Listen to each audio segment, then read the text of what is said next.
Right now, it is hotter here in the Northwest than it is in the Midwest, which is completely unheard of.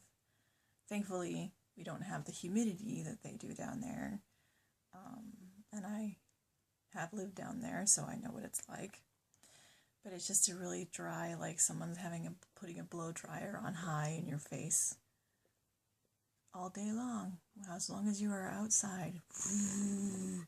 Yeah, I'm not letting that get me down because I was just at IHOP and I feel good. Breakfast is the best. Anyway, I wanted to talk about Hannibal and NBC and how stupid they are. Let's see. First, as we all know, NBC is canceling Hannibal. Found that out earlier this week. Made me very sad, along with some of my friends and my sister. And I'm sure with a lot of other people too, who've been watching it. It is one of the very few shows on network television right now that actually has a planned arc. Brian Fuller, people who keep track of the show, we know that Brian Fuller is its creator, and he has already said that he has a planned arc, a story arc, based on the books for 7 seasons. And that's great, 7-season long show. Woohoo, let's go. It's not like these other shows that they have no end date. And so it seems like that the writers feel that they can't give anything away. And so we're stuck with the same questions while we get more and more questions about the annoying plot and the annoying characters. And while also, at the same time, the original hook that grabbed you and made you want to keep watching the show in the first place is getting very old. I reference Blacklist. I just couldn't stand it. I watched first season all the way through, not when it aired, later, and then got in a little bit into the second season, and I just couldn't stand it anymore. I watched it with my brother, and he was just getting so mad. Just getting so frustrated with it. It was that same kind of frustration that I felt when I was watching Lost, which is why I stopped watching it like after the second season, I think, or maybe halfway through.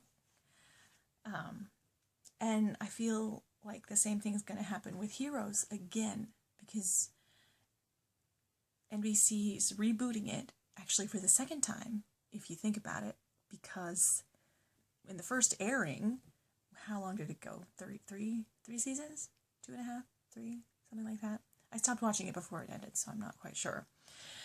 But they rebooted it at the beginning of the 3rd season, which confused the crap out of everybody watching it, which they redefined all of the rules that they had set before.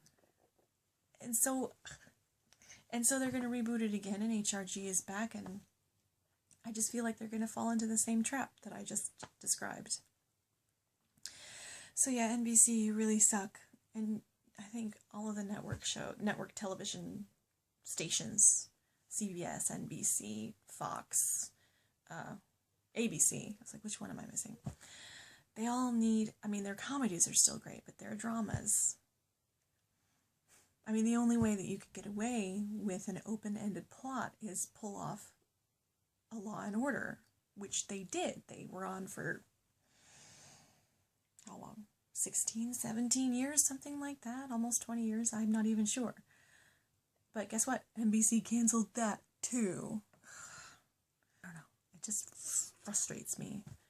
You see something good and you don't recognize it for what it is, just because according to you and your outdated rating system, there aren't enough people watching it. Anyway, let's talk about Hannibal. The 3rd episode aired last night, and I was relieved, actually. It made me very happy, because the first 2 seemed kind of like dead air. Well, the first one was good, because we had Hannibal, and he was asserting himself in Europe, and taking on another person's name, someone he'd killed, and how he was getting on in there. And so that was a good episode. That was decent. But the one last week when we were with Will, in his point of view, Will Graham, it's kind of difficult when you're following Will around because most of the time you don't know what is reality and what it's just him seeing. And so it's kind of confusing. And there was just so much dead air in that last episode. It was like they were stalling almost, because we know, all of us know, I mean, we're going to have Red Dragon in this season, which also means that Hannibal is going to be caught, because that's how it happens chronologically. But this last episode was really good because we had the gang back, we had everybody back, and seeing them recovering in the hospital. My sister texted me because she's actually in the Midwest right now, and she got to see it a couple hours earlier, and she texted me, she's like, Chilton just makes me happy, just makes everything better. And it's true, he does. I don't know why. Because he's not like that in the movie, in Silence of the Lambs. It's not like that at all. You hate his guts. You're supposed to. But here, I think he's got a lot more dimensions to his character. We got to know him more, and so he's a lot more likable.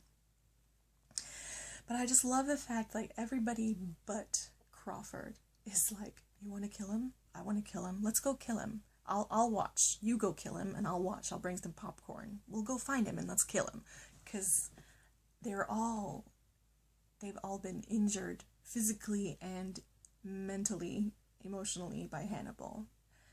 And they want payback, and it was just really delightful to see that.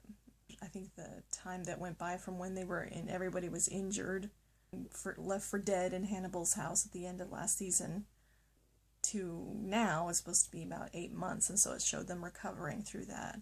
Alana in her wheelchair, and then her cane, and the only problem I had with the episode was, I know that it's really stylized. The show itself is really stylized, and I accept that. It's really cool how they do it.